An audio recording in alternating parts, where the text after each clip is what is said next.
Hello students, welcome to EPG Pathshala. I am Dr. Renu Tyagi from Sardar Patel Institute, Ahmedabad. Today we will study the module Variation in Respiratory Functions with Environment under the paper Physiology and Sports Anthropology. Now let's see what we are going to learn this from particular module. The learning objectives of this module are: number 1 is to study the respiratory system and its functioning. Number 2, we'll try and understand the mechanism of respiration, that is inspiration and expiration. How does it take place? Then we'll understand the various lung functions and their types like static or dynamic type of lung functions. Later on, we'll study the factors affecting the respiratory system. Then we'll try and understand how respiratory functions are affected by the environmental factors. Now let's understand what is the respiratory system of a human being. As we all know that respiratory system is meant for the respiration purpose of the body. The respiratory system is one of the major system of our body. The main function of this system is to exchange the gases between the organism and our surroundings or environment, and this could be done with the help of various type of organs associated with our respiratory system. What are the organs which are associated with our respiratory system? The major organs that constitute our respiratory system are: number 1, the major organs which include nose, mouth, larynx, pharynx, trachea, our lungs and bronchi. Then we have upper respiratory tract which includes the nose, nasal cavity, sinuses including the ethmoid, frontal, maxillary, sphenoid, and then larynx and the trachea. Then our lower respiratory tract constitutes of our lungs, bronchi and the bronchioles, and finally the alveoli or the air sacs. Now let's see what is the function of respiratory system. What else does it do in our body? Besides doing the gaseous exchange in our body with the surroundings, it helps in the cleaning of the air also that we breathe in. It's very important for the immunological functions in our body. It's very important for the temperature control in our body. One of the important function of our respiratory system is the vocalization. And finally, it's very important for the removal of the irritants in our body. Now let's understand the mechanism of respiration in our body. The respiratory system allows the gas exchange to breathe in the oxygen and exhale the carbon dioxide. The mechanism includes the external and internal respiration. What do we mean by the external respiration? It is the exchange of the gases between the body and the environment. Whereas the internal respiration can be defined as the exchange of the gases, namely oxygen and carbon dioxide, between the alveolar sac and the blood vessels. The oxygen enters through the nose and then it travels through the nasal cavity, thereby entering the trachea and reaching to bronchioles and finally to our lungs, where gaseous exchange takes place in the alveolar sac. This takes place because of the thin membrane of the alveolar sac, which can permit the exchange of oxygen and carbon dioxide between the blood capillaries and the alveolar sac. Once inside the blood capillaries, the oxygen attaches itself to the hemoglobin content of the red blood cells of the blood. Now let's understand the mechanism of respiration through this picture. In this pictorial representation, we can have a look at the total respiratory system, where we can see a conducting zone and a transitional and respiratory zone. The conducting zone includes the trachea, bronchi, bronchioles and the terminal bronchioles. The movement of air from the terminal bronchioles to the respiratory bronchioles is the transition phase from the conducting phase to the transitional or respiratory zone. In the respiratory zone, the air moves from the respiratory bronchioles to the alveolar duct and finally to the alveolar sac, where this exchange with the capillaries takes place and hence the actual exchange of the gases is going on here. Let's understand the different type of respiratory diseases.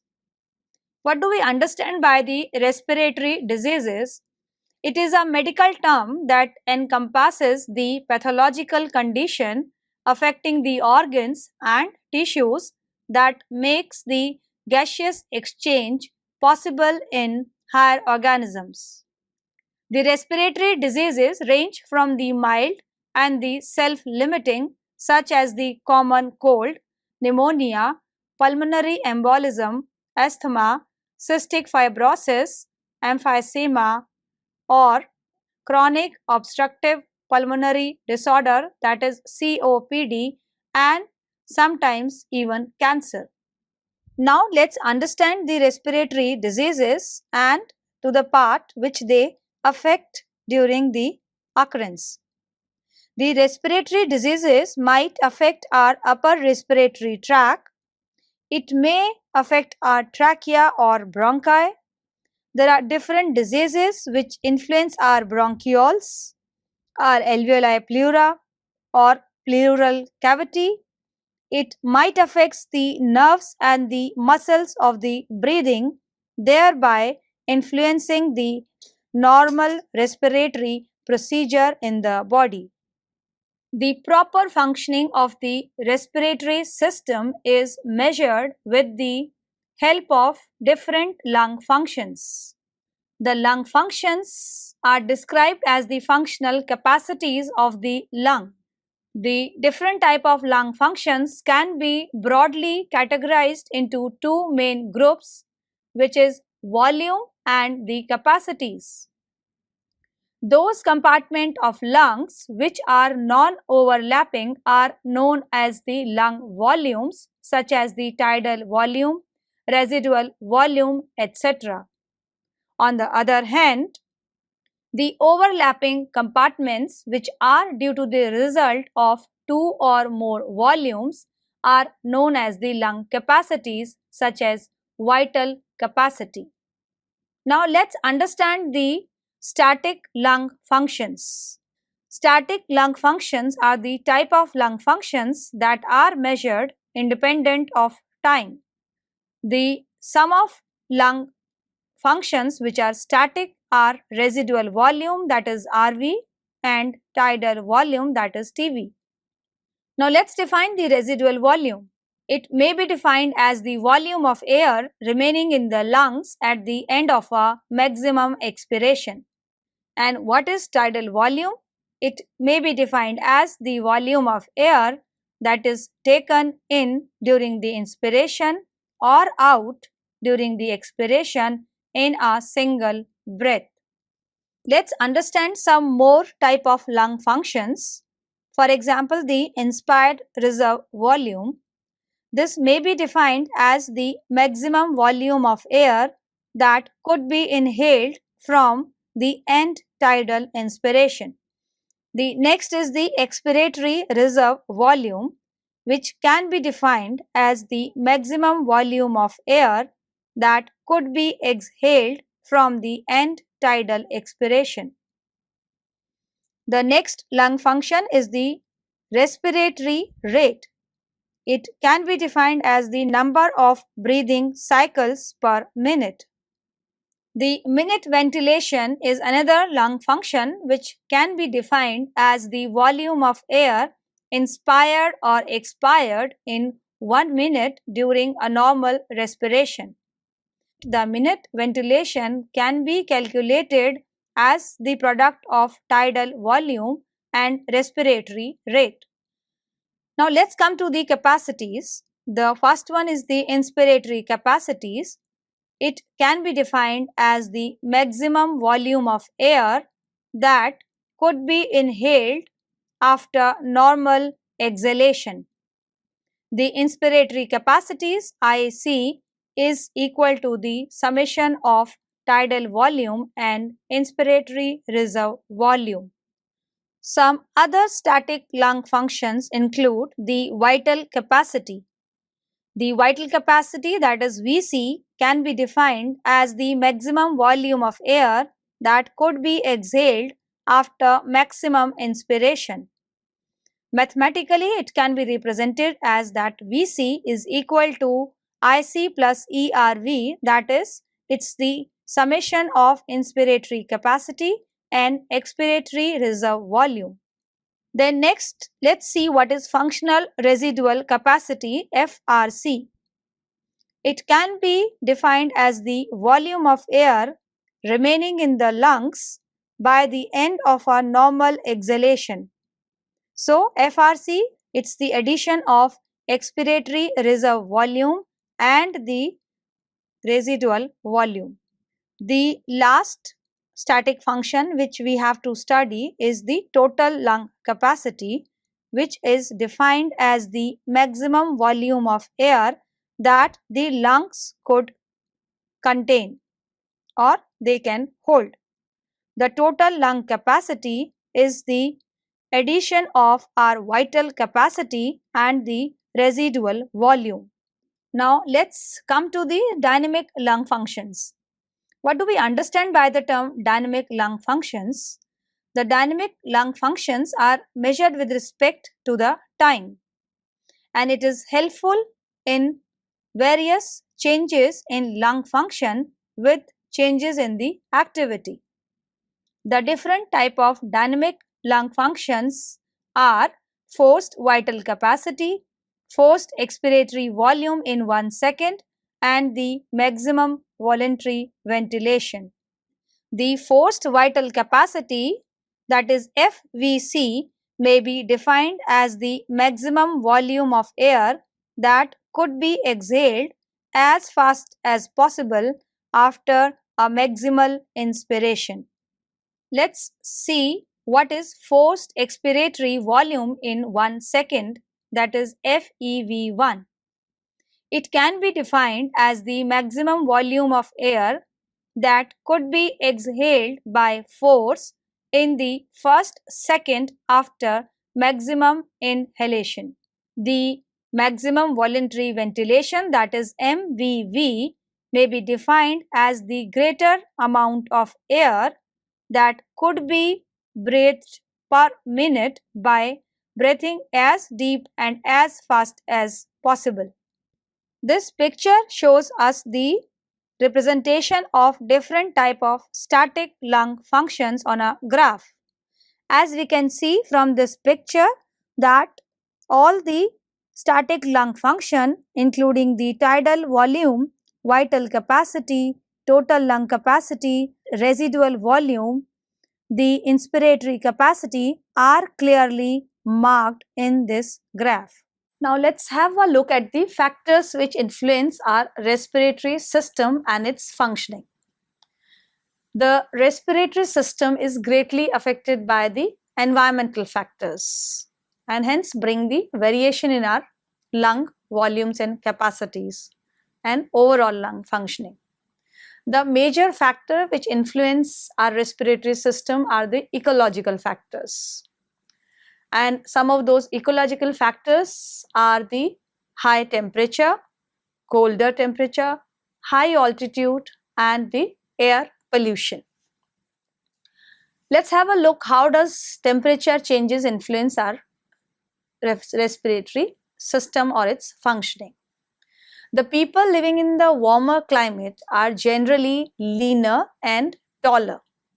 They have the more body surface area than their body mass ratio, and this helps in increasing the cooling mechanism of the body. So it's a sort of adaptation which our body takes place, or which our body adapts to the warmer areas. The people living in the warmer temperature tend to have a broad nose and short nasal canal, which is again an adaptive feature. So people living in such area have the higher respiratory rate, which further helps them in maintaining the core body temperature. Now let's see how our respiratory system gets adapted to the colder areas. The people living in the colder areas have long and narrow nasal apparatus.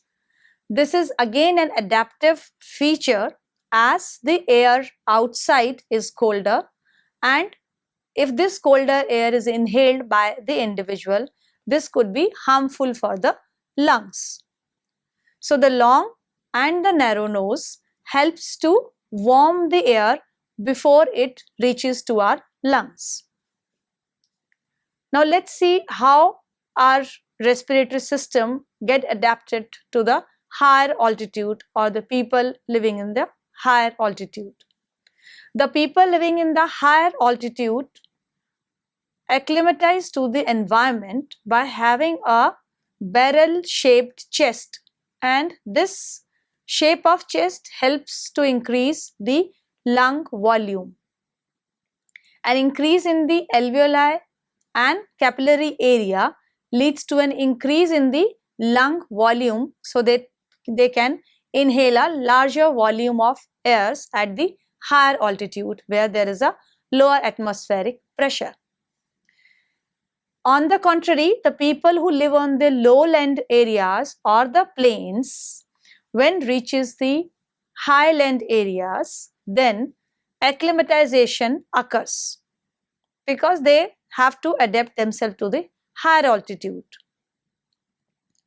And this takes place in the form of increase in their respiratory rate and an increase in the lung volumes, which helps them to increase the partial pressure of oxygen in the alveoli and the arteries. Let's understand the different terms associated with the changes in our respiratory functions. One of the most important is the adaptation. A person gets adapted to a particular type of environment, and those adaptations are taken over by the different parts of our respiratory system. The adaptation can be defined as the biological changes effected by the evolution to accommodate the population to different environmental conditions. It helps the individual to adjust himself or herself to the changing environment. Adaptation of the individual to the changes in the environment is very important, as the susceptibility of the individual depends on how far he or she could have a normal respiratory function. So, adaptability is the range of physiological and behavioral responses that an individual can make to adjust to environmental changes. Let's understand the different adaptive responses due to the change in the environment. The number one is the acclimatization. It is a term which helps us to study the physiological adaptation that may have some morphological effect, but which occurs during the lifetime of an individual and which is not passed on genetically to the next generation. What do we understand by the term acclimation? Acclimation may be a short-term physiological adaptation occurring over a period of several hours to several days. For example, the tanning due to the sun exposure. What is habituation? Habituation is the neurophysiological mechanism for tuning out the unwanted stimuli. That is an accommodation that takes only a few minutes. Now let's study the difference in morphological features due to the change in environmental condition. This table clearly shows us the changes in the body forms due to the change in temperature. For instance, we can see that at higher temperature, an individual has a broad and short nose length. They have a broader nose with a short nose length.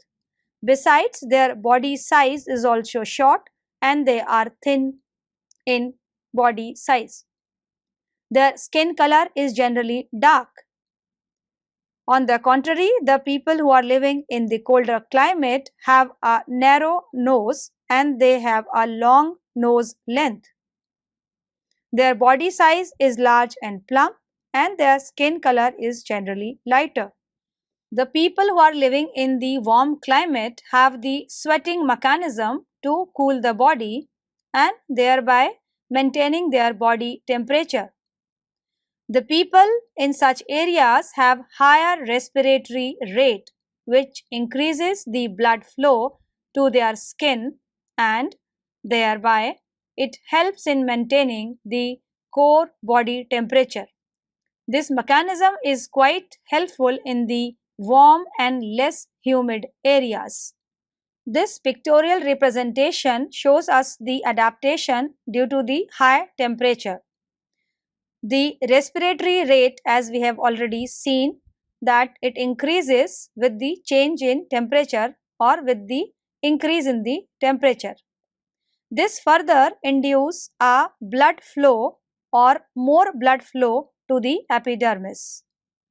Thereby, there is an increase in the production of the sweat and there is more sweat, thereby more cooling effect on the body and hence the body temperature is maintained. This picture shows us the acclimatization of the natives of the high altitude and the low altitude. As we can clearly see from this picture that the various adaptive responses of the people staying in the high altitude are that there is an increase in the lung volume which leads to the increase in alveolar and capillary areas. Thereby, there is an increase in the pulmonary and diffusion capacity. Likewise, in the people of lowland natives, there is an increase in the respiratory rate and depth of the pulmonary ventilation. The different kind of adaptive responses at different altitudes finally leads to the adaptive result that there is an increase in the partial pressure of oxygen in the alveoli and the arteries. So, this is how the adaptive responses to the different altitudes are different, which results to the our acclimatization to that particular kind of altitude. This also shows us the acclimatization to the high altitude and how does it bring the adaptive responses in our respiratory system. This picture clearly shows us that the adaptive responses include an increase in the RBCs, hemoglobin and the hematocrit. Besides, there is an increase in the capillarization. The increase in capillarization leads to the decrease in the intercapillary distance. And the increase in RBCs and hemoglobin leads to the increase in blood oxygen carrying capacity. Both these adaptive responses finally lead to the increase in delivery of the oxygen to the tissues and to the cell mitochondria. Hence, the individual gets finally acclimatized to the high altitude with these adaptive changes in their respiratory system. Air pollution today is an important factor which has vast effect on respiratory function.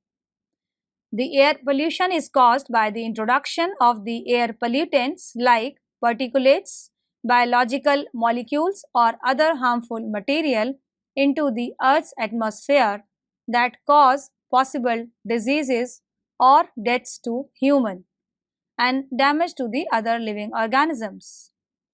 Basically, the pollutants can be divided in two broad categories, that is the primary air pollutants or the secondary air pollutants.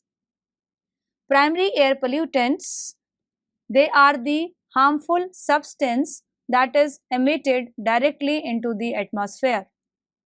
On the other hand, the secondary air pollutants are defined as the harmful substance formed in the atmosphere when a primary air pollutant reacts with the substances normally found in the atmosphere or with other air pollutants. For example, the H2O2 and HNO3, etc. The air pollutants can be further categorized into two types, that is outdoor air pollutants or indoor air pollutants. The outdoor air pollutants include the natural and man-made sources or oxides of sulfur and nitrogen from volcanoes, oceans, biological decay, etc. And the man-made sources include the power station, industries and road vehicles, etc. Some of the indoor air pollutants are quite greater than the outdoor pollutants. The most common indoor air pollutants are radon, cigarette smoke, carbon monoxide, nitrogen dioxide, formaldehyde pesticides, lead, cleaning solvents, ozone and asbestos. This table shows us the major air pollutants. From the picture, we can clearly make out the different kind of air pollutants, their chemical composition or their categorization, whether they are primary or the secondary air pollutant with the specific characteristics of the each air pollutant. Now let's have a look at the different health effect of the air pollution. The air pollution is associated with numerous effects on human health, including the pulmonary, cardiac, vascular and neurological impairments. The health effects vary greatly from person to person. The high-risk group such as the elderly, infants, pregnant women and sufferers from chronic heart and lung diseases are more susceptible to the air pollution. The children and elderly people are at a greater risk because children are generally more active outdoors and their lungs are still developing and they inhale more gas per kg, and elderly lose their alveolar elasticity with the age. The exposure to the air pollution can cause both acute, which is a short-term effect, or chronic, which is a long-term health effect. This shows us a pictorial representation of the stages of growth along with the change in the respiratory functions in the different age group and the impact of the air pollution on the lungs. As we can see from this picture that the infants or their toddlers are more prone to have the respiratory symptoms and the illnesses. And as an individual grow at an adult stage, they have the more influence of the air pollution resulting into the chronic cough or bronchitis or their reduced lung functions and wheezing, asthmatic attacks or different respiratory system related allergies. This table shows us the changes in our respiratory functions with the kind of different air pollutants.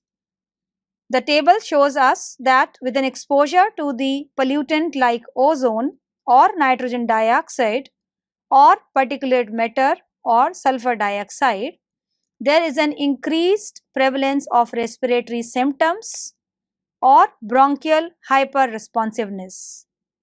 Besides, there is an increase in the cardiorespiratory and respiratory problems, thereby influencing our lung functions which keeps on declining due to our exposure to these air pollutants. The both gaseous and particulate air pollutants could have negative effect on the lungs.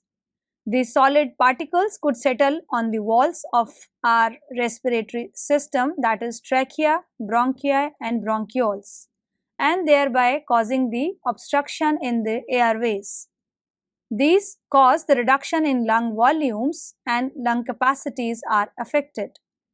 A continuous breathing of the polluted air could slow the normal cleansing action of the lungs, and this could result in the more particles reaching the lower portion of the lungs, thereby reducing our lung capacities. The particulate matters have some severe effect on the human body by harming the respiratory system. Thousands of different solid or liquid particles suspended in the air, including the soil particles, soot, lead, asbestos, sea salt and sulfur acid droplets, are dangerous for two reasons, as it may contain the material with toxic or carcinogenic effect. And extreme small particles could become lodged in lungs and thereby cause the reduction in the lung functions. This table shows us the influence of different lung functions and different environmental conditions. For instance, among the highlanders, the tidal volume increases, whereas among the lowlanders, the tidal volume decreases. The tidal volume in the warmer climate also increases, but the air pollution effect also declines the tidal volume. So, this table clearly shows us the impact of the change in environment or our exposure to the air pollution and the consequent effect on our different lung functions. Now, let's summarize what we have learned in this module of respiratory system and the variation in the lung functions. It is one of the important system, that is our respiratory system, which help in the exchange of gases within the body and with the environment. As we know, we take oxygen and then we give out the carbon dioxide during the respiratory process. So, our respiratory system maintain a balance of oxygen and carbon dioxide in the body. And we have studied so far that the major body parts which are involved with the respiratory system or which make up our respiratory system starts from nose, goes to nasal canal, then larynx, then pharynx, then trachea, then it leads to the bronchioles and lungs, and finally the alveolar sacs. The alveolar sacs are the ultimate air exchange parts of the respiratory system. Now we have studied the different lung capacities also, and we have studied the different factors which influence our respiratory system and the lung volumes and lung capacities.